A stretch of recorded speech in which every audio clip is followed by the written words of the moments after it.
I like to talk to actors about acting. That's what we do. And I want the questions from the audience to be about that, things you want to know about. Reed and I have known each other for, we're just talking about this, over 30 years. Barely. 31 years. 31 years and about 6 months. I was 5. You were old, though. I was an infant. You were friends of my parents, right? I taught your parents. And we were, well, we'll talk about that, how that happened. But, so we've seen a lot, and you've been in this career in the theater. Last month, August 27th, I celebrated my 50th anniversary of moving to New York. When you all have been in New York for 50 years, I will have been dead for decades. Decades.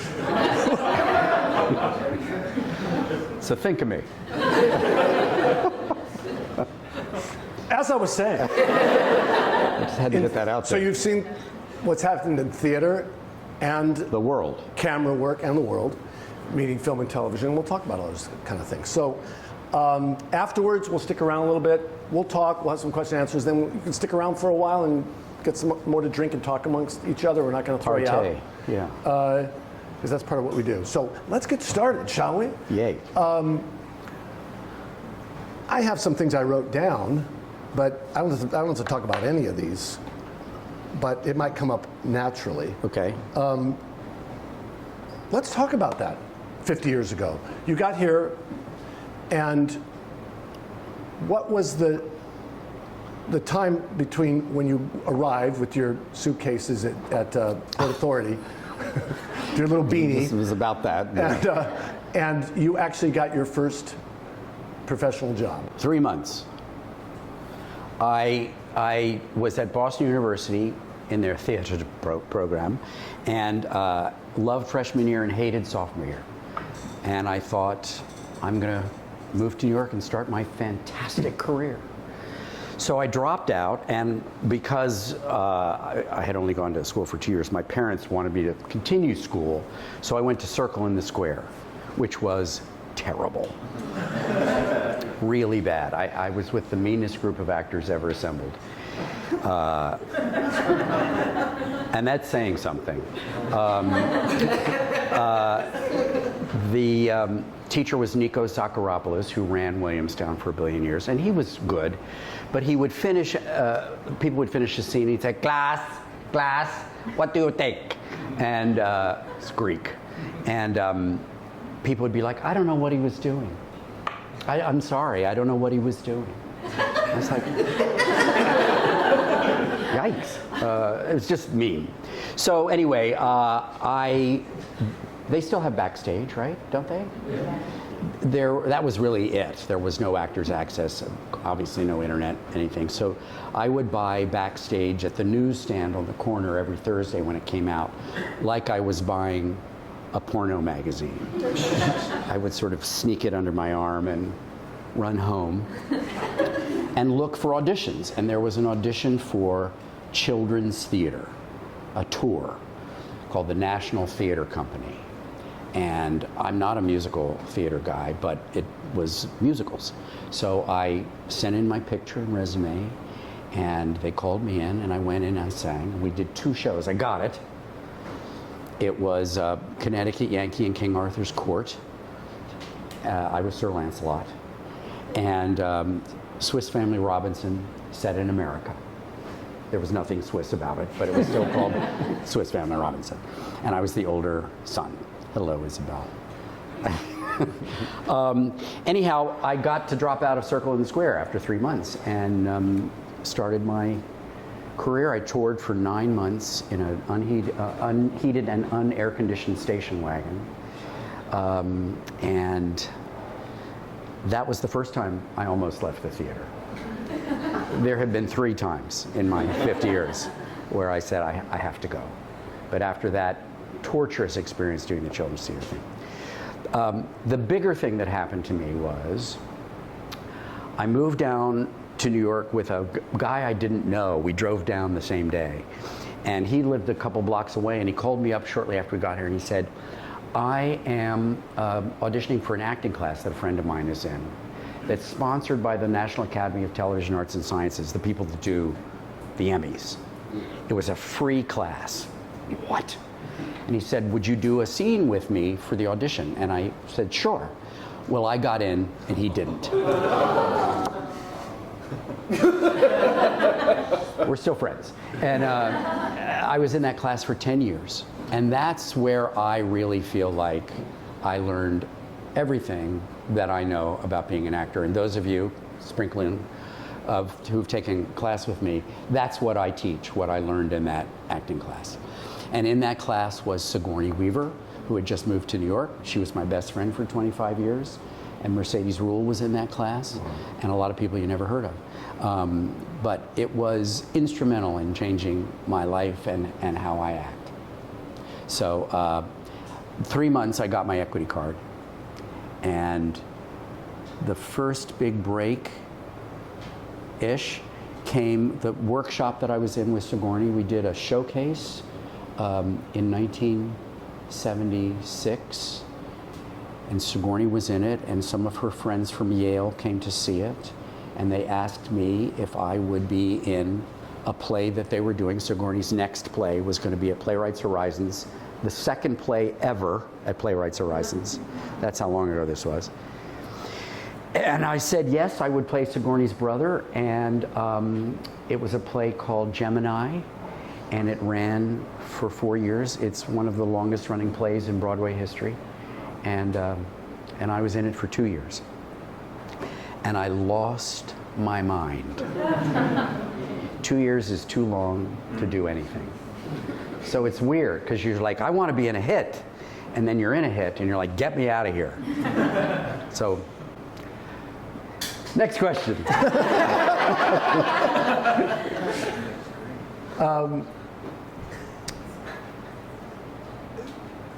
That we met in Cincinnati. We were just talking about this in the hallway, actually.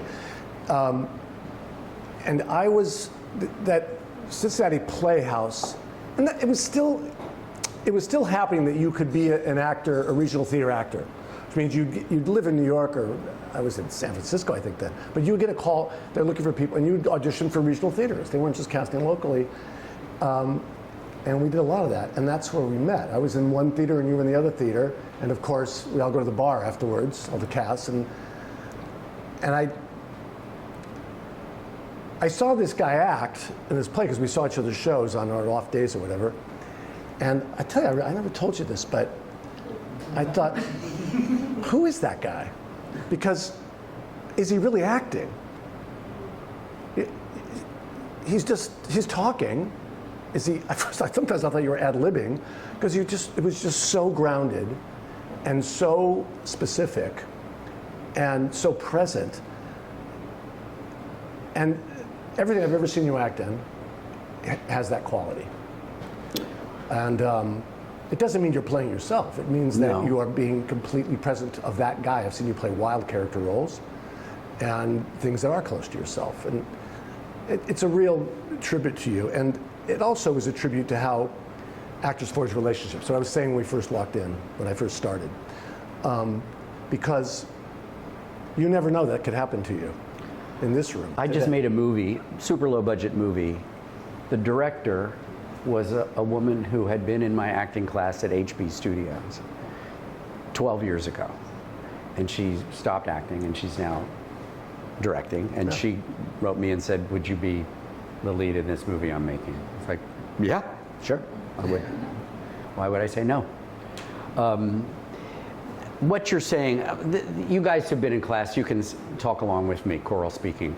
I think we're all way too addicted to acting. I think it feels really good to act. Right? It's like, what do you mean? And I've sort of figured that out early on. How it happened, there was a seminal moment in 1982. I was doing a play. I had gotten a play at EST that everybody in the city wanted, and I got it. And it was a play, a story that must be told about a Franciscan monk in Rome in 1962, questioning his sexuality. A story for the ages. And anyhow, we were having a wonderful time rehearsing it, and the artistic director came and watched it and gave a whole lot of notes. He didn't like what I was doing.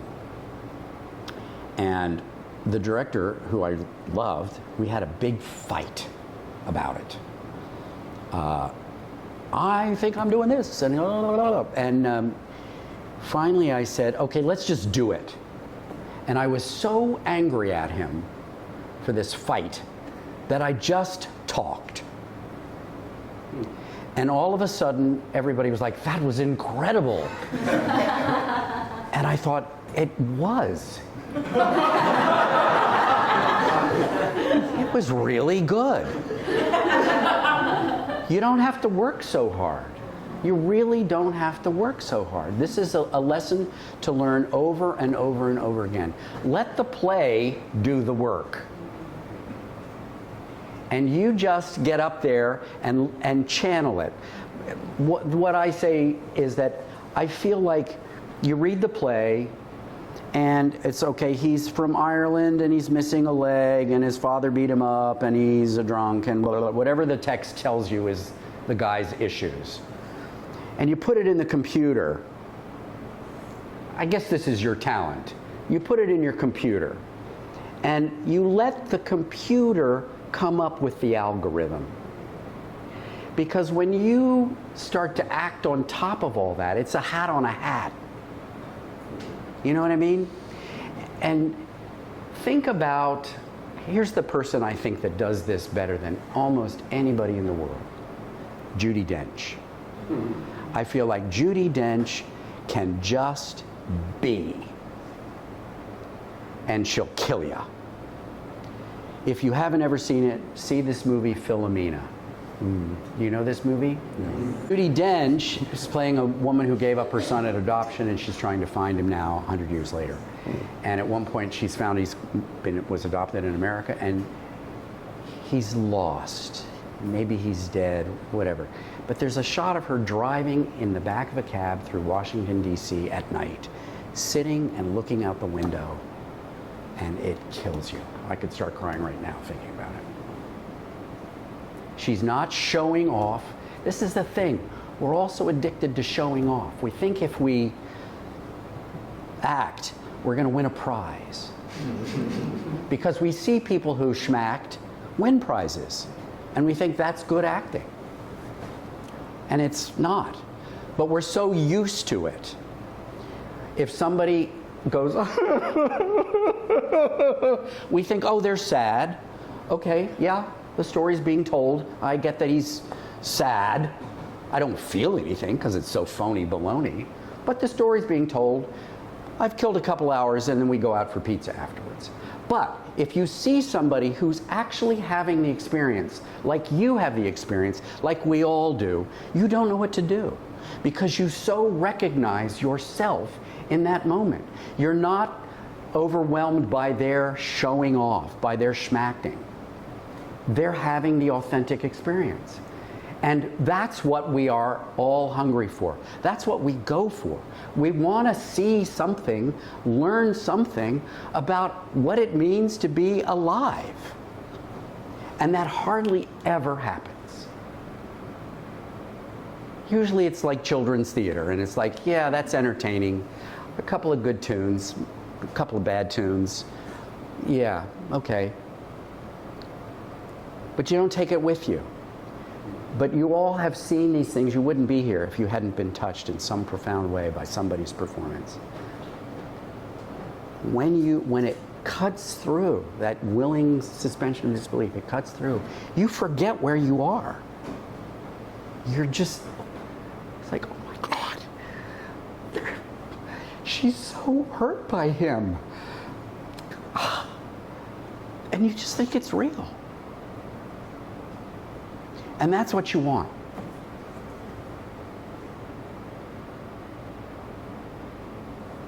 Yes? Well, I also want to say, because I've seen a lot of plays mostly, and then Yes. some stuff on TV and film, but that doesn't negate when it's necessary for you to have some really big moments when the character is having a big moment. Yeah, this doesn't mean you do nothing. Right. It means you get out of the way and you let the character come through you. And because it's you and there's nobody else like you ever before or ever again, it will be unique. The filter that is you telling the story makes it unique. But we don't trust that. We think we have to be something else. We don't trust that we are simply enough. If you can just walk on stage and just be, we can't take our eyes off you. But if you come on stage and you're acting, it was like, ugh, what time does this end? Right? I feel like we know this to be true. But what it requires from you as actors is the courage to be. To stand on stage and not feel you've got to do something. You've just got to stand on stage and be. And let whatever the requirements of the scene and the character come through you. So you can have a big moment. You can scream and you can cry and you can laugh and all that stuff. But it's coming through you. Am I making sense? Yeah. I feel so passionately about this because I don't think acting is mysterious. It's really good pretending. I think the effect it has is incredibly mysterious. I'll tell my sandbox metaphor. When you were 5 and in the sandbox, you were fully engaged in being the King of England or the Queen of England. 110%. You knew you weren't, but you were fully committed to it. Right? And you were living as the king or the queen. When your sister jumped in the sandbox and said, there's a monster coming, you didn't say, I'm going to need a few minutes to think about that. You just did it. You just went with it because you were alive in the sandbox. And then mom said, stop showing off, or you're too noisy, or something embarrassed you, and you start to develop armor, which is essential for being alive. None of us could have reached this point if we had not developed armor. Tragically, you have to get rid of that armor to be a good actor. And when you see bad acting, which we see a lot, it's because they haven't been able to get past the armor. They're acting self-consciously. I love seeing like community theater plays because this is in full force in community theater. They're like, what are you doing? You know what I mean? There's no energy that goes to the end. There's, it's sort of like, and it's a beat behind because they're so embarrassed to be, they're doing something incredibly unnatural. They're trying to behave naturally in an unnatural situation. That's what we do. And you have to make it as real a circumstance for yourself as you can. So when you have a moment where you're like, I don't know what I'm doing, I don't know, just stop. Just stop. And don't push it. Just like, all right, okay, I'm just going to go back and I'm just going to say the lines. I'm just going to talk and let the play come through me. Make sense? Yeah. It's not hard. It's the same thing as riding a bike. The first time you get on a bike, you're really scared, and you fall over, and where are you, Dad? And the next thing you know, he's a half a block behind you. And you never think about it again. You just get on the bike and go. So once the penny drops, and you understand what I'm talking about, that you can be simply on stage, you'll never go back to it. Hello.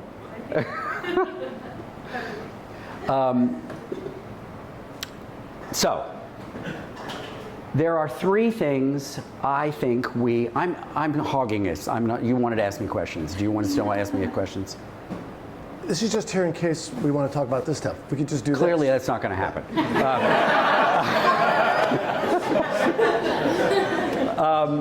There are three things that we as actors, and human beings, I dare say, but let's talk about acting. Three things that terrify us on stage. We are scared of our power.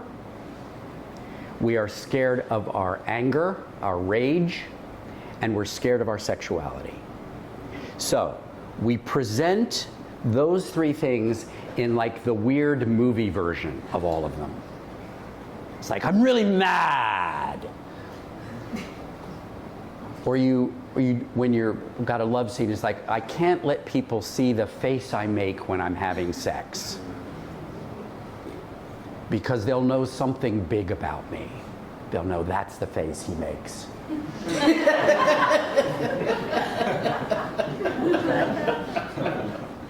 The truth is, we are more likely to judge you by doing your fakey face than your real face.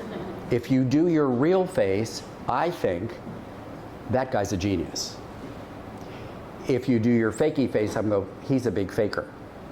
If we all pretend to be Richard Gere every time we have a love scene. Do you all even know who Richard Gere is? Oh my God. I asked Paul Newman in class once, and they're like, I don't know who that is. So, Well, they know Chicago, so they know Richard Gere. they saw Chicago, right, when they were 5. So anyway, those three things I think are huge. Does anybody have a question about what I've just said? No?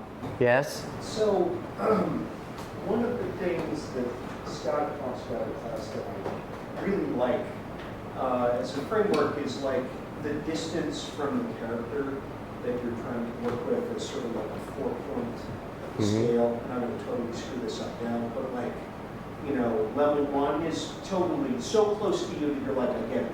I read the script, I get it. 2 is like, I can identify the overlap. I know where this is like me. I know kind of where it's not like me. 3, I don't remember what it is. And 4 is I have no fucking idea what to do with this character. How You know what you do then? does just because what you're describing, I'm like, if I get a 1, if I get a 2, totally. No. I'm going to get up there and do it. No, you pretend. You pretend. You pretend you're the King of England. You don't know anything about being the King of England, but you pretend. It's that simple. It really is. It's not a big deal. I mean, people read these books and, you know, how to act. And it's like, oh, well, I didn't do that yet. I got to do that. Or I can't be an actor. There's no one right way to be an actor.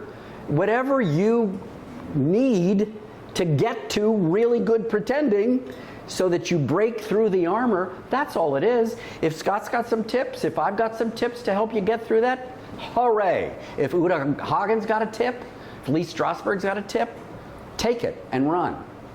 And ultimately it will be a hodgepodge of all of us. Mm-hmm. You'll find this and you'll find this and it's like, oh, I like that from that. That makes sense to me. But all it really is, as far as I'm concerned, is really good pretending. And that's not mysterious.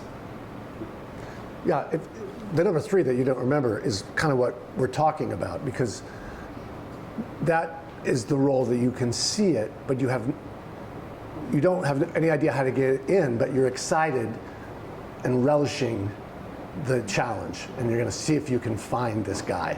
That's hopefully one of the reasons you're an actor. I think everybody's got every part in them. I think everybody can play every part. Maybe I wouldn't cast you as Stanley Kowalski, but you've got a version of Stanley Kowalski in you. You know, I've got a Blanche Dubois in me. So there was a guy in my class years ago, big, giant, tall, super skinny, super gay guy, and he was playing lots of best friends, you know, wisecracking best friends. And he came to me after class one day and said, I'd like to try Stanley. I said, fantastic.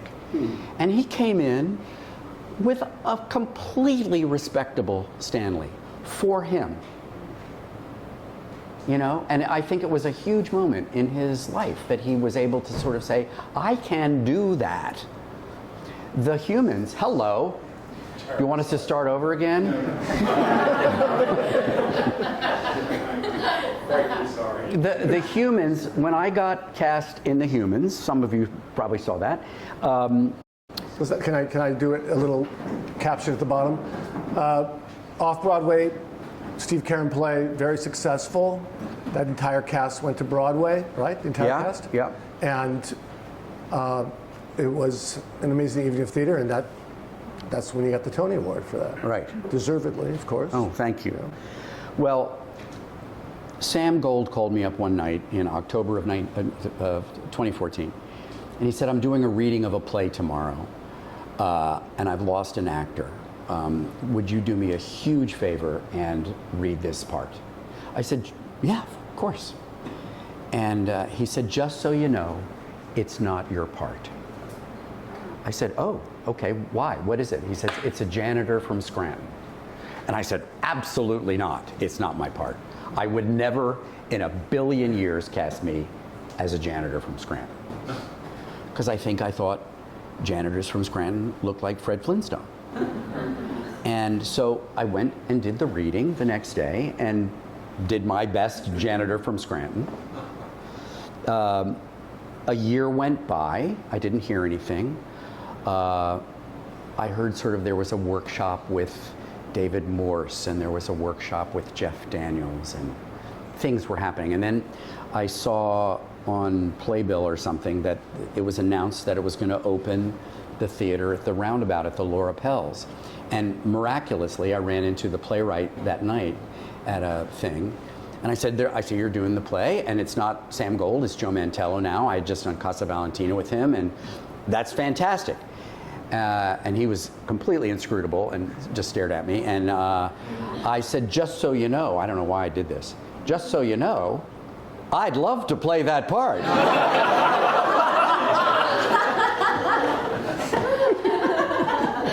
And he just stared at me, and I said, oh, it'll probably be Jeff Daniels or somebody. It's just nothing.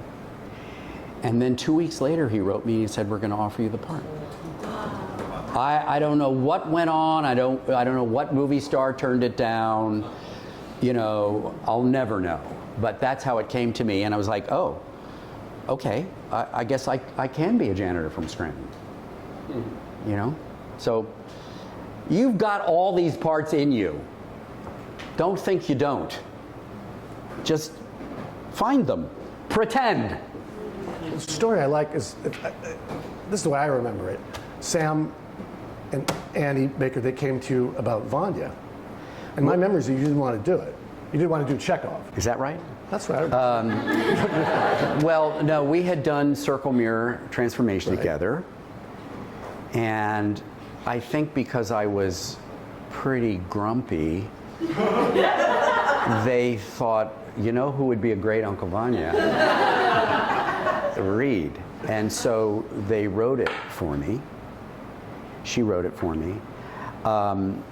I think I had never done Chekhov. No, that's not true. I'd done A Cherry Orchard once upon a time. But I remember reading Uncle Vanya in college and thinking, there are no parts for me in this play. Why would I care about this play? Because I was 22. And then suddenly, you know, there it was. I was old enough, and I was actually too old. I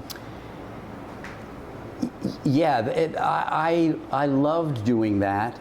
This is an interesting thing, though. I got offered at the same time a revival of The Best Man, this Gore Vidal play, on Broadway, with Angela Lansbury and James Earl Jones and all these fancy pants people to play a not particularly thrilling role. And my agent, and it would have conflicted with Vanya, and my agent said, you need to do the Broadway play. I said, I don't think so. Don't be an idiot, Reed. Uncle Vanya's off Broadway, and that's Broadway with stars, and we'll get your name above the title. And I said, listen, my being in Uncle Vanya with Annie Baker and Sam Gold is going to beat any revival of The Best Man on Broadway. And it did. So that's the thing. Here's some words to live by. If you find yourself in a position of having to choose like that, go for the part. Play the part. Anytime I've ever tried to do something because I thought it was a good career move, it's been a disaster. A true disaster. And I wanted to be a movie star really badly. That was the dream. How many people here want to be movie stars? Don't be shy. Come on. Yeah, let's all be movie stars, okay? Yeah. You don't have to run around New York telling people you want to be a movie star, but I think if you have a big dream, you should own your big dream. You know, I mean, why not? Because the truth is, if you aim here, you're probably going to get here. But if you aim here, you're probably going to get here. So if that's good enough for you, it wasn't good enough for me. I really lived my whole life wanting to be a movie star. There was a minute where it looked like maybe it was going to happen. It didn't happen. It's probably way too late. But I did this play in 2007 at the Manhattan Theater Club that I did because I thought it was a good career move. It was 7 lines in a play, but it was at Manhattan Theater Club. And I thought this will be really good for me. It's not good for me. I gained 15 pounds doing it. It was just, everything about it was bad. The next year, after that I said, okay, Reed, you're not going to be a movie star. Forget about that. You probably got 25 years left. From now on, it just has to be about doing a part you want to do.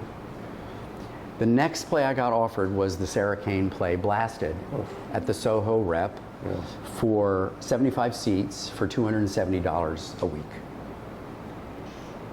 Incredible part, incredible play. That was a play I was scared to do. I was going to ask you about it. Yeah. I was really scared to do. Page 3 of Blasted. Who knows that play? Anybody here? So you know, page 3, he takes off all his clothes and says to the girl, "Put your mouth on me." That's page 3. Just gets worse from there. I get raped with a gun. I get my eyeballs sucked out. I mean, it's just, you know, it's an incredible play. You dig up a baby and eat it. Sure. Kill the baby, bury it. No, the baby was dead. I didn't kill the baby, but the baby came dead. But I was hungry. There wasn't anything else to eat. But that, I took off all my clothes on the 3rd day of rehearsal because it scared me so much. And I thought, I'm not going to be that douchebag who's like, I'll wait till tech. There was a lot of timing, you know, with running back and forth and getting clothes on. I was like, I'm going to do this thing that scares me. So before I was even off book, I think, I took off my clothes. And you know what? I didn't die. And I thought, let's go. It was incredibly empowering. It was terrifying. Has anybody ever had to take their clothes on a plane? You know what I mean, right? It's really something, because it's the scariest thing you can think of, and you don't die. Everybody's seen everything you've got. Yeah. There are no surprises, unless there is, and then then you need to work that out. 75-seat house. 75-seat house. Like this. Right. You know, if you remember this, but so I go to see this play. I didn't know anything about it. It was Sarah Kane. This is going to be a night. But the way that, what's her name, directed it? Sarah Benson. Sarah Benson. Yeah, amazing direction. And they deliberately, because you can move Soho Playhouse, God bless it, it's gone now, that space. But you could move it however you wanted to move it. Right. When you did Vanya, it was one configuration. When you did Blasted.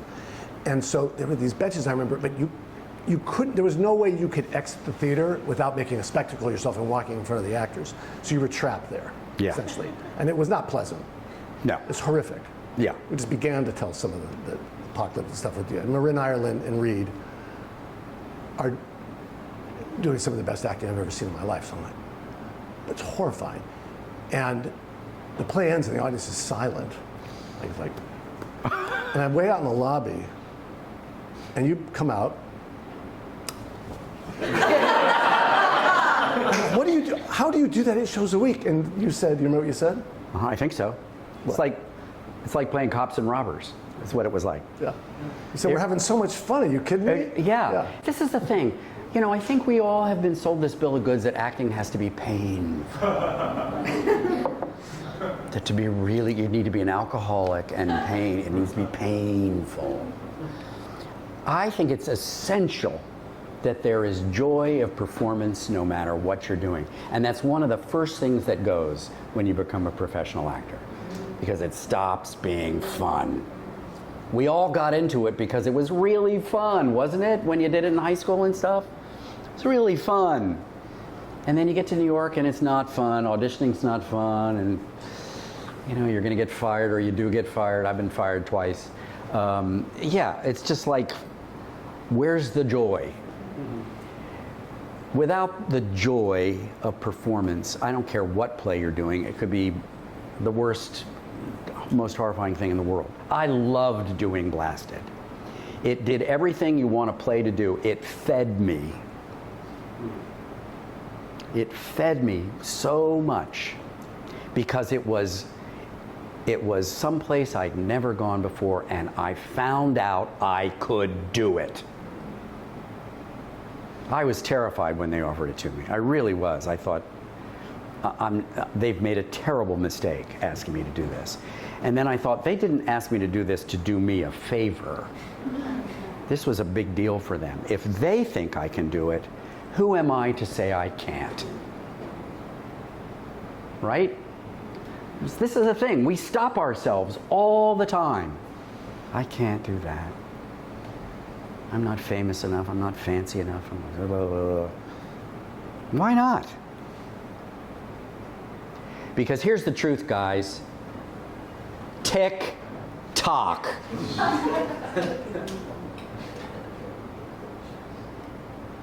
I'm here to tell you, tick tock. I turned 70 2 days ago.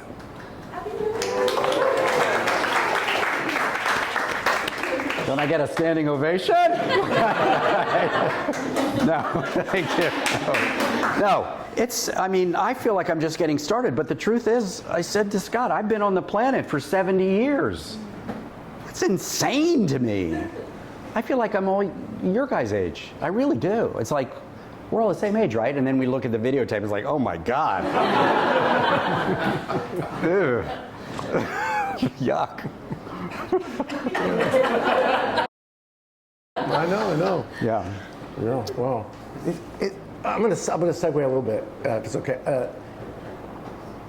Do you think there's a difference if you were coming to New York, not in '74, but in 2024?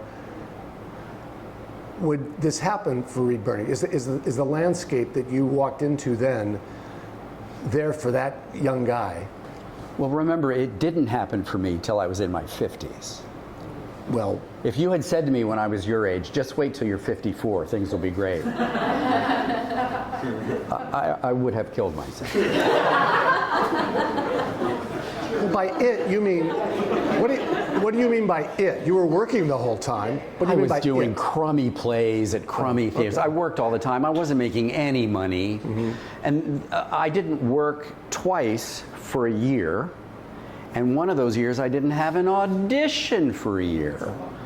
I know you guys probably, same thing for you, but it was just like, wait, I thought I was good, and apparently nobody else does. This is the thing. This is the sampler in my house. Your full-time job is to not let them win. Because the world does not need another actor. And they will say that to your face. Why would I cast you? I've never heard of you. Who are you?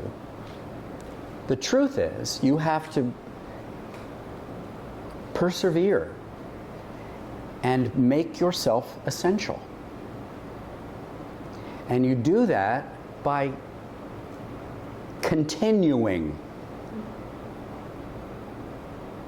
One of the things that is impressive about you, and not all actors do this, is I have an impression of you as you've told tonight, where someone asks you to do something, you say, sure. And you take, if it's small, large, somebody wants to read a play, somebody wants to do a big thing, if it's a within your- part I want to play, sure. Why wouldn't I? Yeah. You know? And because you never know where that's going to go. When I was doing Blasted, I'd never heard of Blasted. I didn't know they'd been waiting 14 years for it to come to New York. I just looked and was like, well, that's a pretty good part. I'll do that. But what's the lesson there about that for them? You know more about what you want to do than other people do. You can read a play and you'll know, is that a part I want to play? Yes or no? Yeah, there's something interesting there. And maybe you don't commit to a run, but a reading, it's like, yeah, I'll go do your reading. I'll come sit in your living room and eat chili and read your play. Why not? I'm not doing anything that night. It's a lot about community. It's a lot about the people sitting in the room with you in class tonight, when you're waiting tables and everybody else is actors too, or cater waitering or whatever. It's like, you don't know, that guy that spilled the coffee on you could be a director in 2 years. It's also, I think, really important to be a good person. I'm not that special. You know what I mean? I got lucky and I worked really hard. But I recognize where you guys are so well. I absolutely understand what's going on inside of you about the need for this and the dream and the confusion. How do I start? What do I do? How do I get in here? I don't know. I just know that if you're a lifer, then you're a lifer. Just like you're a man or a woman or non-binary. Just like whatever you are, you're an actor. And you can't fight it. You just are. Now, having said that, I think there's no shame at all in waking up one day and saying, you know what, I don't like this anymore. I'm going to stop. I'm giving up way too much else in my life. I go to my high school reunion, everybody's got cars and houses, and I got nothing. I'm living in a 5-floor walk-up. I got no money in the bank. I want my quality of life to be better, and acting isn't doing it. Hooray, God bless. There's no sense of failure around that. That's a decision you make. But I feel like being an actor and staying an actor is a decision you make. That's who I am. And as an actor, I'll go do a play in a storefront on Ludlow Street for no money, stay up 24 hours all the time, never get any sleep, but I'm getting to play Mercutio in Romeo and Juliet in a storefront. And the people directing it in 5 years will be working on Broadway. I also have a newsflash for you. Appearing on Broadway is no different than appearing in your high school play. It's the same exact experience. There's maybe more people in the audience if you're lucky. Sometimes they're not. Sometimes there were more people in my high school play than there are here tonight. Do you ever see that movie Hoosiers about basketball thing? It's a wonderful movie, but they go to the state championships, and they get there, and they're a high school team, and they're suddenly in the Madison Square Garden, and Gene Hackman says, "You see the court? It's the same exact size as the court we play on at home. So don't get spooked. It's the same court." And that's what it is. A Broadway stage is the same thing. My high school auditorium was better than most Broadway stages. We had an incredible situation there. So don't get spooked. Questions? Well, I have one. I want to segue. about the being a real person. I'd love to hear you talk about Connie and talk about Ephraim, and can you talk about your wife and children and your home life? Sure. What do you want to know? Well, just how you balance that, how you remain Well, a person. lucky. you know? I'm really grateful that both kids wanted to be actors, because if they had been jocks, it would have been a problem. You know, I don't know how I would have been able to do that, but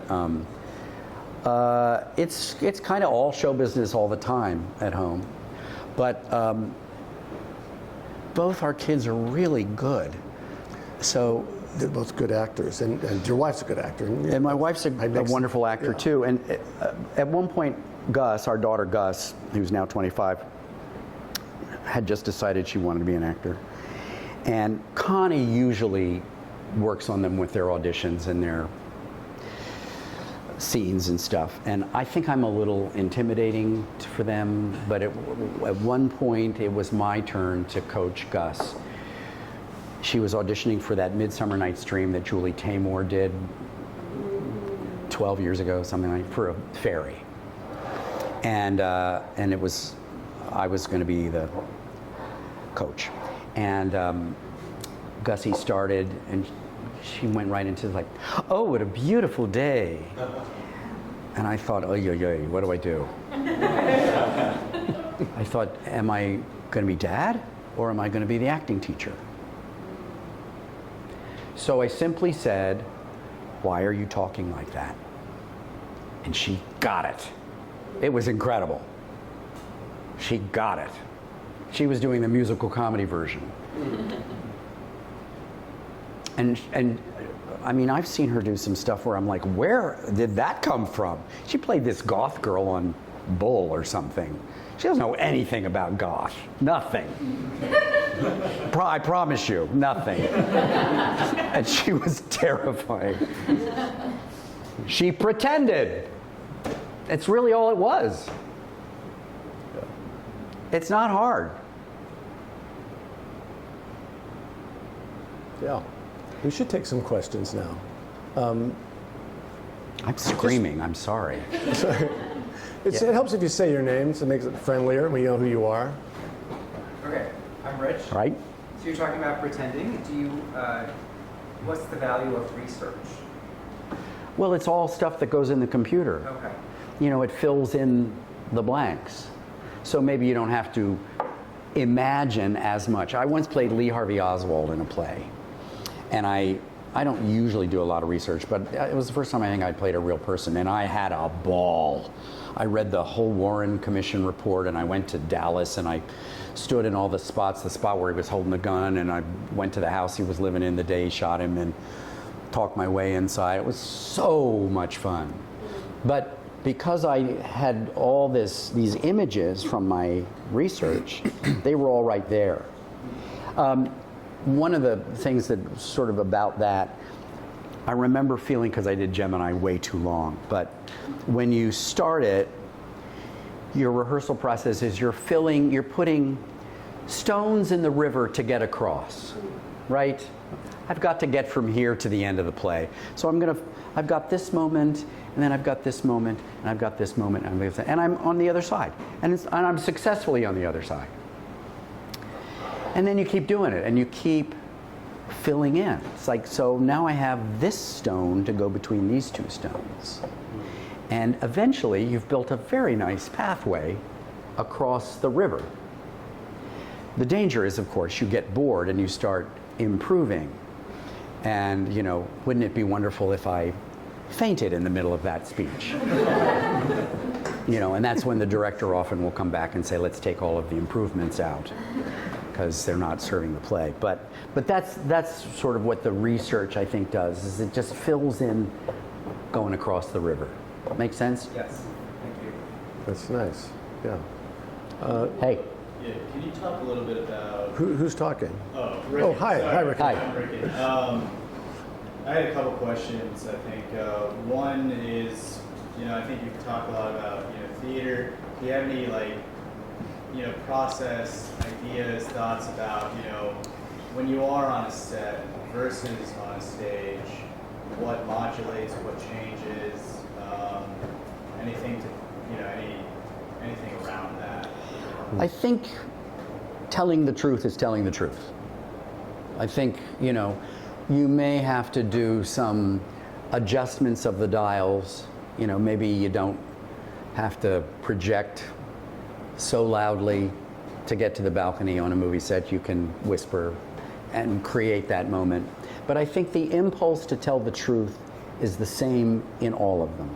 Now, with a play, as we know, we rehearse for 2 or 3 or 4 weeks, and we have it sort of all figured out, and we present it, first preview, this is what we've come up with. With a movie, obviously, each day is its own thing. And the challenge is to calibrate, because you don't generally have rehearsal in a movie, calibrate the performance. You know what I mean? It's like I was very truthful today and I'm very truthful tomorrow, and the day before I was very truthful. But then they put it all together, it's like that guy's boring as hell. So you have to figure out, and this is sort of your work before you go to film. It's like, how can this stay interesting over the course of a whole movie?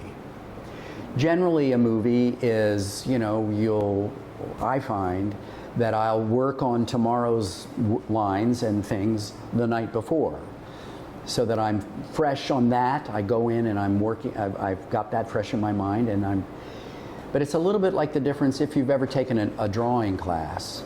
There's the detailed drawing, and then there's the 10-minute drawing where you got to do big, bold, it's all about committing. It's a similar thing with film. It's like, you've got today. Chances are, in the van home after work, you'll be like, oh my God, why didn't I cross my eyes on that line? I should have crossed my eyes on that line. So the more you do it, the more I have found is that you get sort of nimble at seeing the scene that you're working on that day in your mind and cooking it. Does that make sense? I don't know. These are technical terms, aren't they? Do you understand what I'm saying? No. Elucidate a little bit. That you have to work on a set, you generally have to work more quickly. And it's like, well, what if the director will say, I see you standing in the corner here, and he comes in, they've got some idea about how it's going to look, how they want to film it. They've either storyboarded it or something. And sometimes you just have to do, especially in television, you have to do, because there's no time. And it's not worth much exploration anyway, generally, Law and Order.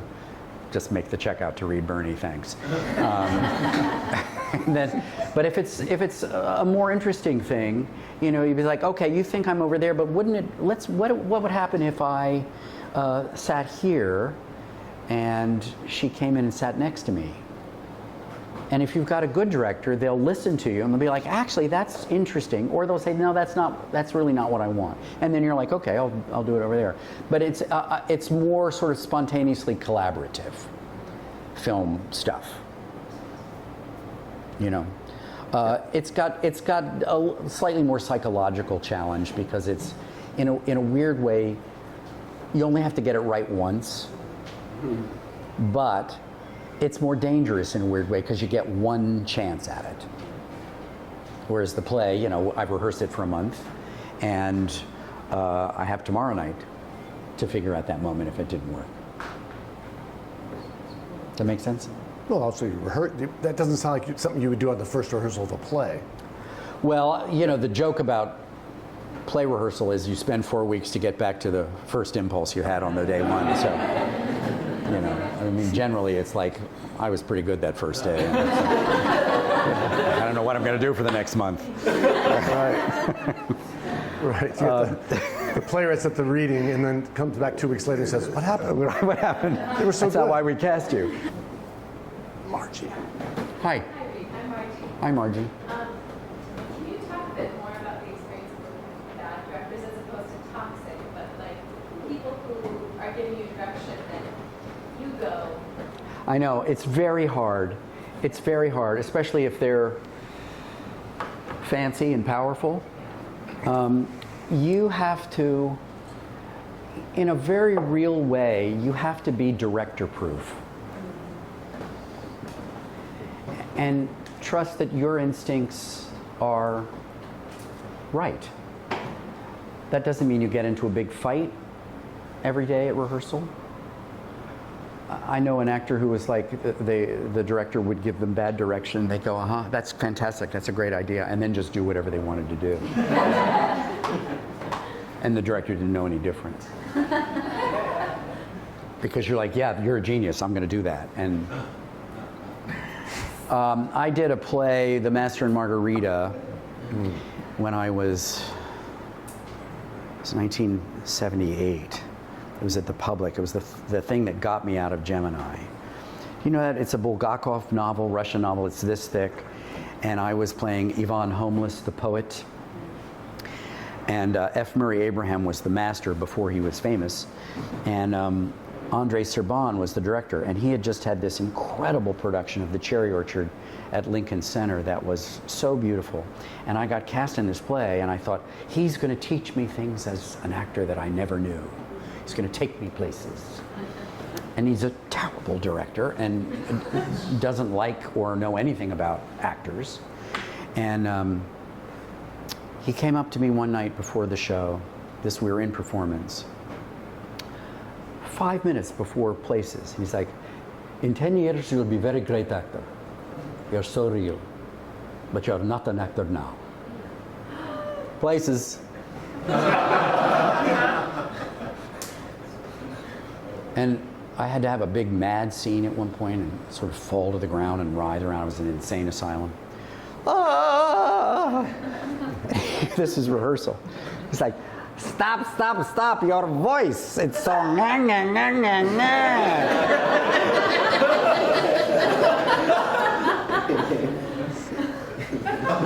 It's not a safe space.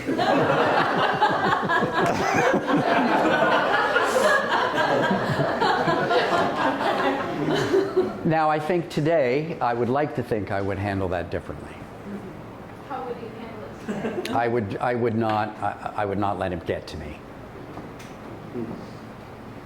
Joe Mantello came up to me after the first preview off Broadway of The Humans, maybe the second preview. He was kind of mad. And he said, if you don't bring it, the play doesn't work. And I thought, well, bring what?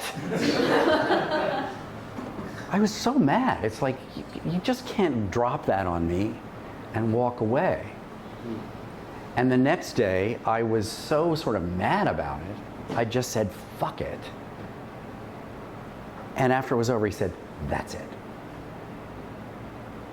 So I think I probably was being too careful or something. I don't know. But I remember that second show, there was just a sense of like, who cares? Just gonna go for it.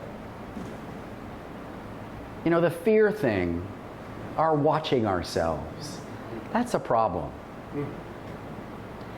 The dream is to be on stage and living fully in the circumstances of the play and not worried about how you look or how you're coming across, or people think you're fat or your hair is bad or whatever. None of those things apply. But you know what I mean? Don't you know, have you feel yourself on stage and you're just like, what's this weird self-consciousness I feel? I'm aware that people are looking at me, and it's weird. It's weird. It's so weird what we do. It's so stupid, really. You know, I'm a grown-ass man. What am I doing? Jumping around, pretending to be other people. I love you. Oh, God. Shut up. Sit down. Yeah. Hey, Will. Oh, actually, I'm sorry, because Dylan had his hand up for a while. Do you still have a question? Yeah, I did. Hi, I'm Dylan. I know. I did. I mentioned. But I was just going to ask, you talk a lot about like the channel and letting that character come to you and letting it kind of come out of you. But sometimes, I think when I have a role or I have a character, I start getting ideas, and sometimes they're awful. But I don't know, sometimes I don't know when an idea is coming from a truthful place or when it's coming from that place of, oh, I need to do something, I need to impose something, I need to... Well, what I would ask myself, what are the ideas? What's the end game of the idea? Is the end game to have people give me a prize, or is the end game to make the moment deeper? I think sometimes like there's a character, right, and I'll listen to someone's voice or something, I'll be like, oh, maybe he has that voice, or maybe it's that. I don't think there's anything wrong with that. Okay. Yeah, I think that's all great. Yeah. You know, you put it in the computer and you may try it and be like, oh, that was a bad idea. Why did I do that? But that's what it's about. That's what rehearsal is. It's just like, I'm going to, you know, but I think if it's like, I know what I'll do. I'm going to kick that file cabinet. That's going to be amazing. And, you know, that'll get them. And all it is bullshit. Robert Duvall, I think, is a fantastic actor, but I saw him in a movie once where he got mad and he kicked the hell out of a file cabinet. And I was just like, really? And I thought, I'm much more interested in the person who wants to kick the file cabinet and can't. I don't think most of us let ourselves kick a file cabinet. I think only in the movies do people let themselves kick file cabinets. And if you can't kick the file cabinet, where does all that energy go? It goes to some other really interesting place, right? But we see somebody, you know, jump up and down on a couch and it's like, that's amazing. What an incredible performance. And it's like, nobody does that. Tom Cruise does that on Oprah. That's the only person that jumps on a couch. And he's insane. So, if you're playing an insane person, then jump on the couch. I guess. The moment you want to see is the guy who kicks the file cabinet. It's that moment where he realizes that now he's broken his toe. Yeah. It's like, ow. Yeah. So, Did you have a question? Will did. No, Will okay. did. Hi. Willow. So you did a lot. You were talking about just talking, right? Just talking. Just being. Just being. Just being. Yeah. While pretending. When emotions arise or swell up, Yeah. like, you know, when you have those feelings while you're just talking, because I understand that. Like I do find that there's something very relaxed and natural about just saying the words and allowing them to come. Mm-hmm. But I kind of feel sometimes in saying the words, emotions arise. Yes. Or impulses will come. Yes, good. And I feel like, should we go with that? Yes. Okay. And then what happens though when you go with that and then you start to feel the insecurity of, oh gosh, I stepped out here, or oh gosh. Listen, don't we all know when we stink? Doesn't it feel completely different when you're on stage and you're smelling up the joint? It does for me. I can absolutely tell when I'm full of junk, you know? And when you're in the groove, it's magic. But when you're schmacting, like, oh, Reed, stop. Richard Nelson did all those plays downtown where the mics were 6 inches from the actors' heads. Did any of you see those? The Apple plays and the Gabriel plays, and and his whole thing was, nobody could talk any louder than this. You had to be talking like this. And so you had to get headsets, even if you could hear, to hear the play, because they were all just talking like this. And the first one was like, that's kind of cool. And the second was like, okay. And then finally it's like, that's as big a shtick as schmacting, because people get loud in life. And he wouldn't let them talk any louder than this. It had to be. So yeah, if something is rising in you, absolutely go with it. If you're in the sandbox and the monster's coming, you're going to scream, right? And that's the real thing. You know, we want to see real life behavior and feelings on stage, and we want you to get out of the way, because the very fact that it's coming through the filter of you is enough.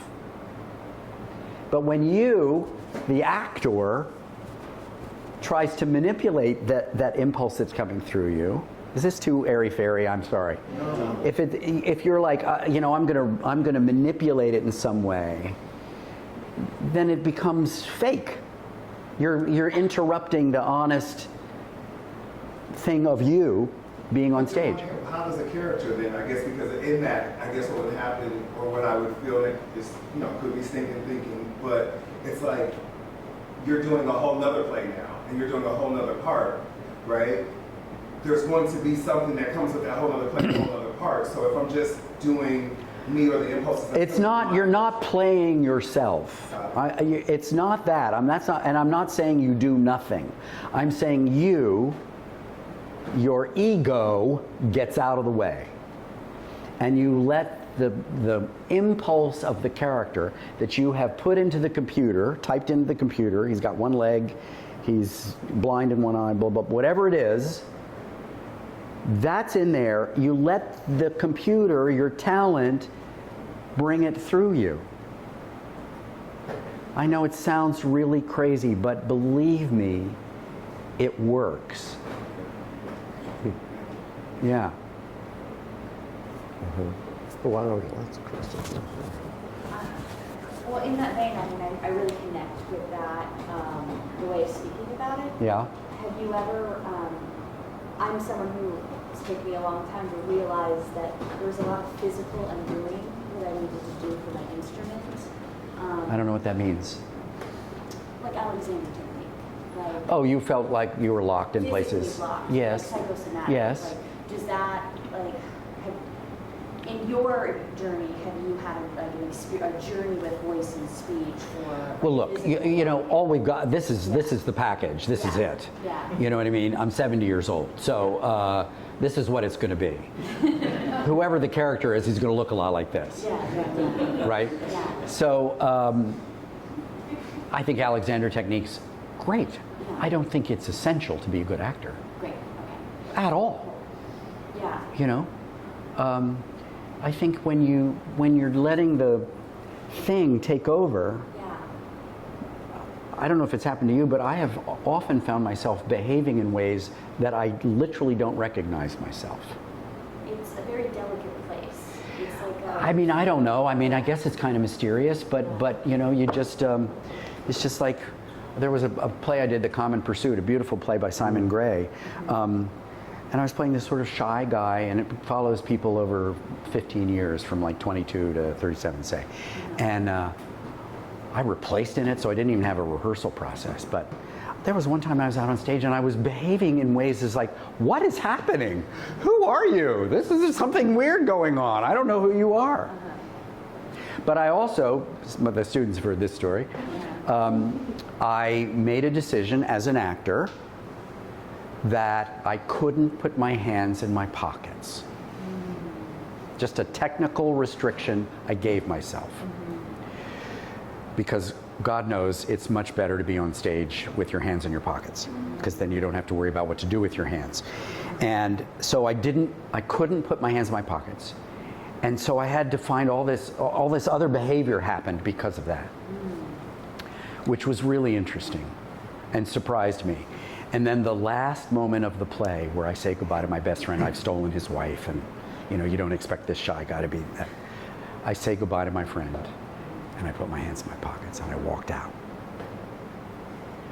And I can't tell you the number of people who came up to me afterwards, like, when you put your hands in your pockets, it killed me. It's like, me too. So that's, you know, that's the fun of it. She's like, okay, I've got a limp.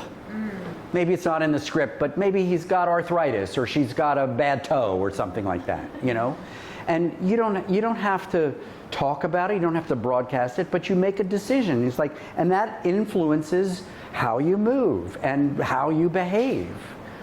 And similarly, it doesn't even have to be a physical thing. It's be like, I was raped when I was 5.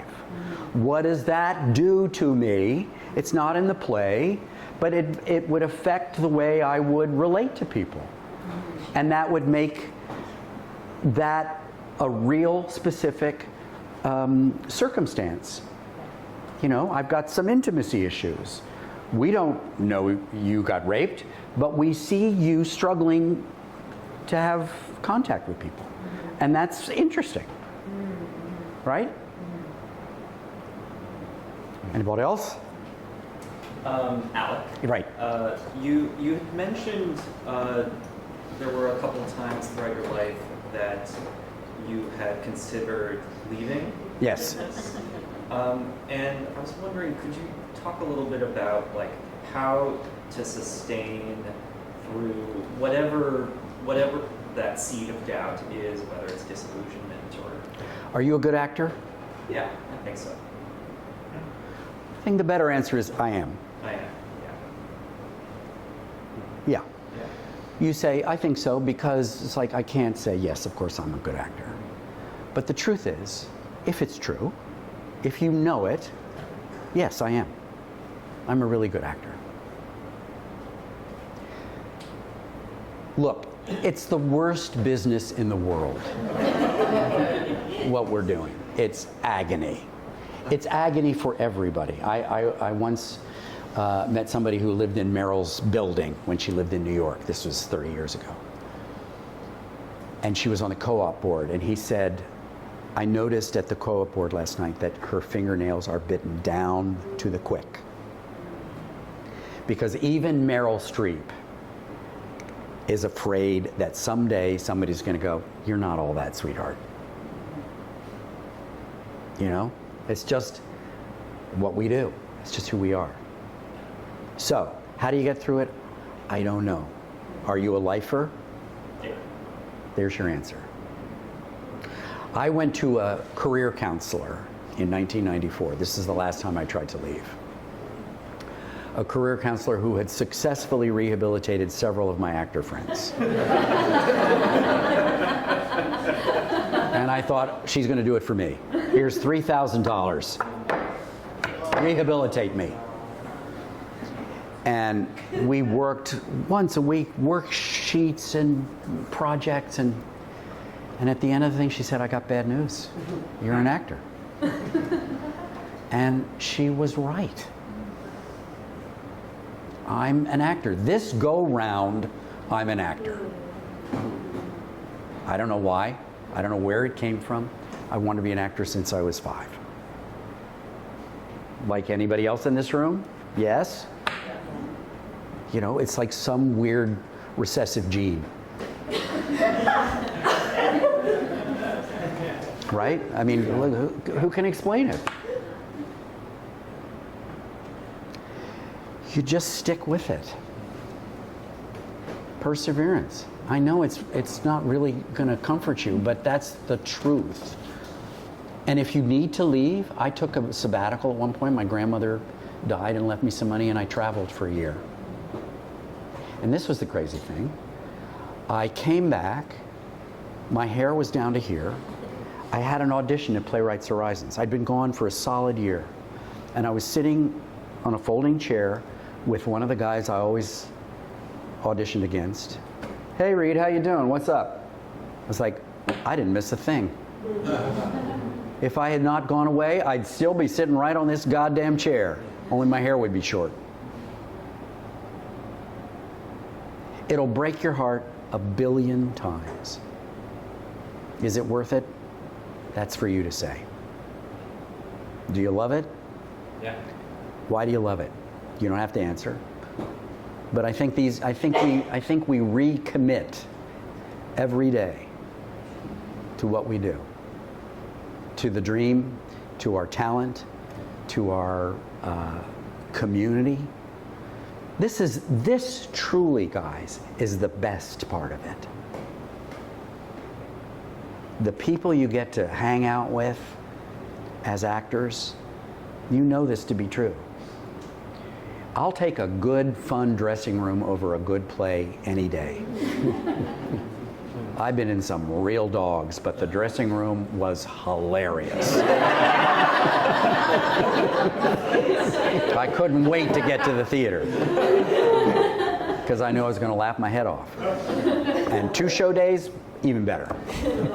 Go out to dinner in between. Laugh and laugh and laugh. Hey, listen, we're going to wrap it up, but that's a wonderful... Have I said too much? Well, we could keep going, but I should let them go about their lives. They have a very exciting Friday night ahead of them, I'm sure. But spend part of it with us, you lifers. Come in and hang out and see people you already know and say hi to somebody you don't know and start those things happening, because everything you said is true. And this is a really beautiful evening, Reed. I learned a lot, as I always do at these things. And you're not Jewish, but you're a mensch. I played Jewish a couple of times. I've seen you. At Hallie's play. Allie's play. Yeah. Hallie Pfeiffer play. So, thanks everybody. I wish you all the best, And I want guys, to thank... really.